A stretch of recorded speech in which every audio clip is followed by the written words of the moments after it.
کہ آخرت سے متعلق آیات اور احکام ہیں اور علم التذکیر ہے، اور علم التذکیر میں انہوں نے علم التذکیر بایام اللہ اور علم التذکیر بآیات اللہ، اس پر خاص توجہ دی ہے کہ اللہ تعالیٰ کے خاص ایام ہیں۔ اب یوں تو ہر دن اللہ کا دن ہے، اللہ پورے زمانوں کا خالق ہے، سالوں کا خالق ہے، مہینوں کا خالق ہے، ہر لمحے ہر ساعت اور گھڑی کا خالق ہے۔ لہٰذا اس طرح اللہ کی نسبت سے تو نہ کوئی دن خاص ہے نہ کوئی عام، ہر ایک دن کا خالق اللہ ہے۔ تو جب حقیقت یہ ہے تو پھر یہ کیوں فرمایا فذکرہم بایام اللہ، انہیں اللہ کے دنوں کی یاد دلائیے۔ اس سے پتہ چلا کہ اللہ تبارک و تعالیٰ نے بھی اپنے دنوں میں کچھ دن خاص تصور کیے ہیں، جیسے مہینوں میں ماہ رمضان کو خاص کیا ہے، راتوں میں شب قدر کو انا انزلناہ فی لیلۃ القدر، چونکہ اس رات میں قرآن کا نزول ہوا ہے۔ راتیں سب اللہ کی تخلیق کردہ ہیں، مگر اس رات کو نسبت نزول قرآن کی وجہ سے ان راتوں میں ممتاز کر دیا ہے۔ تو کسی مہینے کو، کسی رات کو، کسی دن کو جب اللہ کی کسی بڑی نعمت کے نزول کے ساتھ نسبت مل جاتی ہے اور اللہ کی کسی قدرت کے بڑے اظہار کے ساتھ نسبت اور تعلق مل جاتا ہے تو وہ دن ایام اللہ میں سے ہو جاتا ہے، وہ مہینہ شہر اللہ ہو جاتا ہے، اس کو تخصیص حاصل ہو جاتی۔ اب اس مقام پر فرمایا کہ وہ دن جن میں قوموں پر ان کی نافرمانی پر اللہ رب العزت نے بڑی سخت گرفت کر دی، بڑا عذاب اترا، یا قوموں کی فرما برداری پر اللہ راضی ہوا اور اللہ نے انہیں اپنی نعمتوں سے نوازا، تو ایسے دن کسی خاص اللہ کی نعمت یا گرفت کی وجہ سے تاریخی اور دینی اعتبار سے ایام اللہ ہو گئے۔ تو اللہ رب العزت نے قرآن مجید میں یہ ایک حکم نازل فرما دیا ہے کہ جو دن خاص ہو جائیں کسی نسبت سے، کسی نعمت سے، تو ان دنوں کی تذکیر یہ حکم الہی ہے، انہیں یاد رکھنا اور ان کی یاد منانا، اور اس کی یاد کا آگے لوگوں کو ذکر کیے رکھنا کہ اس کی یاد بھولنے نہ پائے۔ وہ یاد کیسے رہیں؟ اس کی یاد کو برقرار رکھنے کا عمل یاد منانا ہوتا ہے، تشکر کے ساتھ، عبادت کے ساتھ، اظہار فرحت کے ساتھ، اظہار مسرت کے ساتھ، اطعام طعام کے ساتھ، خیرات و صدقات کے ساتھ، عبادات کے ساتھ، شرعی تقریبات کے ساتھ، ایک اس کو ایسا ایونٹ بنا دینا تاکہ رہتی دنیا تک نسلیں اللہ کے اس دن کو یاد رکھیں اور اس دن کی وجہ سے اللہ کی وہ نعمت جو ہے وہ یاد رہے، اس نعمت پہ شکر مندی ہوتی رہے اور اس پر اللہ کے حضور بندہ شکر کے ساتھ ساتھ فرحت بجا لاتا رہے۔ یہ انعامات الہیہ اور ابتلاعات الہیہ کا دن ہوتا ہے۔ اسی کو امام قرطبی نے الجامع احکام القرآن میں بھی بیان کیا، اسی تفسیر کو حضرت ابی بن کعب رضی اللہ تعالیٰ عنہ سے روایت کرتے ہوئے کہ ایام اللہ، اللہ کی بلاؤں کے اترنے اور اللہ کی نعمتوں کے زمین پر اترنے کے دنوں کو ایام اللہ کہتے ہیں، اور ان دنوں کو مختلف طریقوں سے یاد رکھنا اور ان کی یاد کو مناتے رہنا یہ اللہ رب العزت کا حکم ہے۔ اس کو حضرت عبداللہ ابن عباس رضی اللہ تعالیٰ عنہ نے بھی بیان فرمایا، جو حضرت مجاہد سے روایت ہے ان کا قول، اور امام طبری نے تفسیر طبری میں اور امام سیوطی نے الدر المنصور میں اس کو روایت کیا کہ یہ جو ایام اللہ ہیں، فرمایا یہ وہ دن ہیں کہ جس دن اللہ رب العزت نے انعم اللہ بہا علیہم، جس دن اللہ نے ان پر اپنا کوئی انعام فرمایا، انجاہم من آل فرعون، آل فرعون کو جس دن اللہ نے نجات دی آل فرعون سے، بنی اسرائیل کو، جس دن ان کے لیے سمندر پھاڑ دیا، جس دن بنی اسرائیل کو آزادی دے دی، وَظَلَّلَ عَلَيْهِمُ الْغَمَامُ، جس دن بادلوں نے ان کے اوپر سائبان تان لیا، وَأَنزَلَ عَلَيْهِمُ الْمَنَّ وَالسَّلْوَىٰ، اور جس دن اللہ نے ان پر من و سلوہ نازل کیا، یہ وہ اللہ کی نعمتیں تھیں اور اللہ کے انعامات تھے کہ ہر نعمت کی نسبت ہر ایک دن ایام اللہ بن گیا،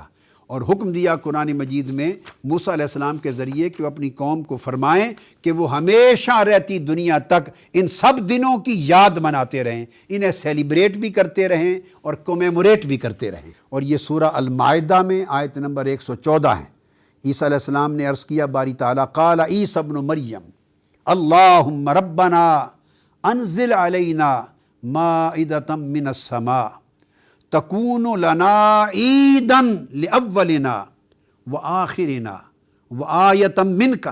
وارزقنا وانت خیر الرازقین۔ عیسیٰ علیہ السلام نے عرض کیا میرے اللہ ہم پر دسترخوان نعمت اتار دے، مائدہ اتار دے، آسمان سے جس دن تیرا مائدہ دسترخوان نعمت میری امت پہ اترے گا وہ دن میری امت کے اگلوں کے لیے بھی اور میری امت کے میرے ماننے والے جو پہلی صدیوں میں ہوں گے اور میرے ماننے والے جو پچھلی صدیوں میں آئیں گے ان سب کے لیے تکون لنا عیدا، وہ عید کا دن بن جائے گا تاکہ میری امت اس دن کو بطور عید کے منایا کرے گی، اور پھر ہمیں رزق عطا کر اور تو اعلیٰ رزق عطا کرنے والا ہے۔ تو قرآن مجید کی اس آیت کریمہ نے ایک اور اصول وضع فرما دیا کہ اللہ رب العزت کی نعمت جس دن اترے دسترخوان نعمت تو وہ دن بطور عید کے سیلیبریٹ کیا جائے۔ تو اب یہ حکم آ گیا کہ اس دن کو بطور عید کے سیلیبریٹ کرنا۔ یہاں بھی عرض کر دوں کہ عید کی دو حیثیتیں اور دو قسمیں ہیں، ایک ہے عید شرعی اور ایک ہے عید فرحی۔ عید شرعی یہ ہے کہ جس کا اللہ نے اور اللہ کے رسول نے واجب وجوباً حکم دے دیا ہو، جیسے ہمارے ہاں عید الفطر اور عید الاضحیٰ ہے، یہ عید شرعی ہے۔ اور عید فرحی یہ عید فرحت ہے، یہ عید تشکر ہے، یہ عید امتنان ہے، یہ عید مسرت ہے۔ یہ وہ ہے کہ جس کو خاص مناسک اور احکام کے ساتھ کہ خطبہ پڑھا جائے، نماز پڑھی جائے، مقرر طریقے کے احکام کو بجا لایا جائے، یہ شرائط تو نہ ہوں مگر اس دن کو عید کے طور پر خوشی اور اظہار مسرت میں منایا جائے۔ اور عید کا لفظ عاد یعود سے ہے، اس کا معنی یہ ہے وہ دن جو ہر سال پلٹ پلٹ کر آئے اور ہر سال بعد جب وہ دن آئے تو اس کی خوشی تازہ کی جائے، اس وجہ سے اسے عید کہتے ہیں، عید اعادہ سے ہے۔ لہٰذا عید فرحت، عید مسرت یہ مستحب اور مستحسن ہے، اور عید شرعی یہ واجب ہے۔ اب جمعہ حضور علیہ السلام نے، حالانکہ اسلام میں عیدیں دو ہیں جو وجوب کے درجے میں ہیں، واجب ہیں، وہ عید الفطر اور عید الاضحیٰ ہے، مگر کیا کوئی اس امر کا انکار کر سکتا ہے کہ اسی اسلام میں یوم جمعہ کو بھی یوم عید کہا گیا ہے؟ اس کا ذکر آگے آئے گا۔ تو پھر کیا کہیں گے کہ تین عیدیں ہیں؟ نہیں، وہ دو عیدیں عید وجوبی ہیں، عید شرعی ہیں، اور جمعہ کا دن بھی آقا علیہ الصلوۃ والسلام نے، چونکہ اس دن سیدنا آدم علیہ السلام کی پیدائش ہوئی اور اس دن تکمیل دین کی آیت اتری، ان دو نسبتوں کی وجہ سے اس دن کو بھی حضور علیہ السلام نے عید کی طرح خوشی، مسرت، غسل کرنا، نئے کپڑے پہننا، اجتماع کرنا اور مجھ پر کثرت کے ساتھ درود و سلام پڑھنا، ان شکلوں میں بطور عید منانے کا حکم فرمایا۔ سو جس دن اللہ رب العزت کی کوئی بڑی نعمت اترے اس دن اس نعمت کے تشکر میں خوشی کرنا، اجتماع کرنا، اظہار فرحت کرنا، صدقہ خیرات کرنا، اور اپنی اپنی رسم و رواج کے مطابق حرام طریقوں سے بچتے ہوئے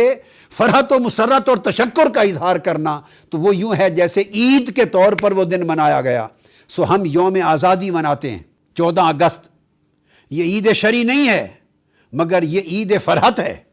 کہ اس دن اس قوم کو آزادی ملی۔ ہم یوم پاکستان مناتے ہیں، ہم یوم دفاع مناتے ہیں، عید کی طرح چراغاں ہوتا ہے، خوشی مناتے ہیں، تقریبات ہوتی ہیں، بچے کپڑے پہنتے ہیں، اسکولوں میں چھٹیاں ہوتی ہیں، رنگا رنگ تقریبات ہوتی ہیں۔ تو کیا دین کی روح سے اس سب کو بدعت اور حرام اور کفر اور باعث جہنم قرار دے دیا جائے؟ ہرگز نہیں۔ پورا عالم عرب اپنی آزادی اور قیام سلطنت کے دن کو العید الوطنی مناتا ہے۔ سعودی عرب العید الوطنی مناتے ہیں، تمام حکام۔ عرب دنیا عید الجلوس مناتی ہے، جس دن حکمران تخت پہ بیٹھا۔ تو یہ ساری عیدیں جو عید کے نام سے منائی جاتی ہیں پوری اسلامی دنیا میں، عرب دنیا میں آج بھی، تو کیا مطلب ہے انہیں بدعت اور شرک کہا جائے گا؟ نہیں، یہ ساری عیدیں شرعی نہیں ہیں، یہ عید فرحت ہیں، یہ آیاد فرحت و مسرت ہیں۔ آیاد عید کی جمع ہے، یہ مستحسن ہیں، مستحب ہیں، مباح ہیں، اپنی خوشی کا اظہار ہے، مسرت کا اظہار ہے، اور چونکہ پلٹ پلٹ کر وہ دن آتا ہے اس لغت کے اعتبار سے اس کو بھی عید کہہ دیا جاتا ہے۔ جب یہ ساری مستحسن و مستحب عیدیں کسی نعمت الہیہ، خواہ وہ قومی آزادی ہے، قومی بقا ہے، قوم کا دفاع ہے، کسی نعمت کی وجہ سے خوشی اور مسرت کے اظہار کے باعث عید بن گئی، تو یہ ساری عیدیں مل کر اپنی خوشیاں ملا کر اس مسرت و فرحت کا برابر نہیں بن سکتی جس دن تاجدار کائنات کی ولادت اور حضور کی بعثت اور نزول کی اس دنیا کو سعادت نصیب ہوئی۔ یہاں میں ایک بات ضمناً عرض کر دوں کہ اس مغالطے کو دور کرتا چلوں، بعض ذہنوں میں یہ خیال آتا ہے شاید کہ یہ میلاد کا لفظ ہندوستان میں لوگوں نے پیدا کر لیا ہے۔ یوم میلاد اور میلاد النبی اور میلاد کی اصطلاح بعض ذہنوں میں نادانی یا کم علمی کی وجہ سے پرابلم یہ آ گیا ہے کہ پہلے ہوتے تھے نیم حکیم خطرہ جان، اب کثرت کے ساتھ نیم ملا خطرہ ایمان ہو گئے ہیں۔ قدم ایک اور آگے بڑھ گیا ہے، ابھی تک نیم ملا خطرہ ایمان تھے، اب نیم ملانیاں بھی ہیں، اور درس قرآن اور درس حدیث کے نام پر وہ نیم ملانیاں بھی خطرہ ایمان ہیں، نیم ملا بھی خطرہ ایمان ہے۔ نیم حکیم کا خطرہ کم ہے کہ جان کو نقصان دیتا ہے،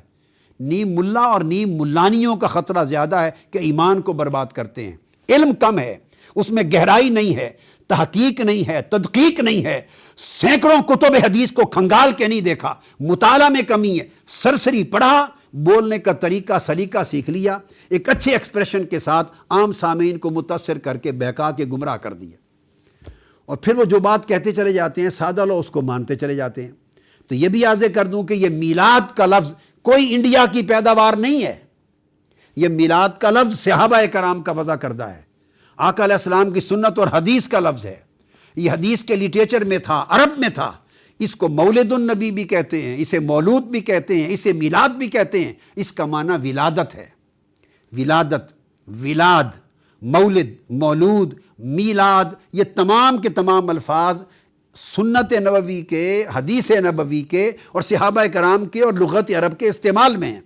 تو میں بائی دی وے آپ کو کوٹ کر دوں تاکہ آگے جب میلاد کا لفظ استعمال ہو تو کنفیوژن نہ رہے۔ یہ ترمذی شریف ہے اس وقت جو میں جس کا ریفرنس آپ کو دے رہا ہوں، یہ سیاہ ستہ کی کتاب ہے، اس کی کتاب المناقب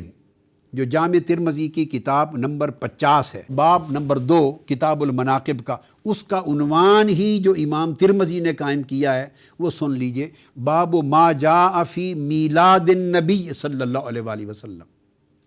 یہ عنوان ہے جو میں پڑھ رہا ہوں، میلاد النبی صلی اللہ علیہ وسلم کے باب کے بیان میں، اور اس میں یہ لفظ میلاد کو ولادت کے معنی میں استعمال کیا ہے۔ سیدنا عثمان غنی رضی اللہ تعالیٰ عنہ نے، حدیث میں لفظ ہیں، انہوں نے پوچھا قباس بن اشیم سے، انت اکبر ام رسول اللہ صلی اللہ علیہ وآلہ وسلم، یہ جامع ترمذی کی حدیث پڑھ رہا ہوں۔ حضرت عثمان غنی سے پوچھا، آپ نے پوچھا حضرت قباس بن اشیم سے کہ کیا عمر میں آپ بڑے ہیں یا رسول اللہ صلی اللہ علیہ وآلہ وسلم بڑے ہیں؟ انہوں نے جواب دیا، فقال رسول اللہ صلی اللہ علیہ وآلہ وسلم اکبر منی وانا اقدم منہ فی المیلاد۔ اب یہاں ایک بات تو یہ ثابت کرنا مقصود تھا کہ لفظ میلاد یہ صحابہ کرام کے مستعملات میں سے تھا، ان کی استعمال شدہ اصطلاحات میں سے تھا، اور یہ میلاد النبی کا لفظ اس وقت سے مستعمل ہے حضور کی ولادت کے باب میں، اور یہ سیاہ ستہ کی ٹرم ہے، ترمذی شریف کا باب اس پر قائم ہے۔ اور دوسرا نقطہ کمال ادب و تعظیم مصطفیٰ کا ہے، وہ یہ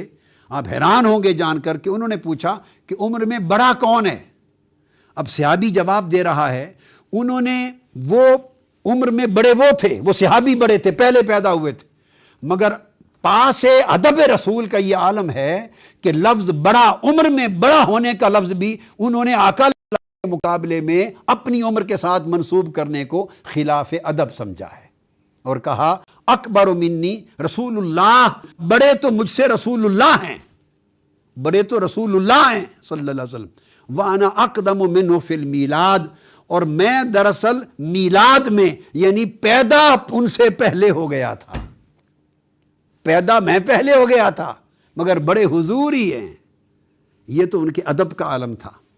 تو اس حدیث سے جو بیسک چیز اس وقت میں عرض کرنا چاہ رہا تھا وہ یہ کہ جب بھی لفظ میلاد النبی کا استعمال ہوگا یہ گمان کبھی نہیں جانا چاہیے کہ یہ لفظ بدعت ہے، معاذ اللہ، یہ سیاہ ستہ کی ٹرم ہے۔ اب کسی نے پڑھا ہی کم ہو اور چند رٹی رٹائی باتوں سے تقریریں کرتے ہوں تو اس میں ہمارا قصور نہیں ہے۔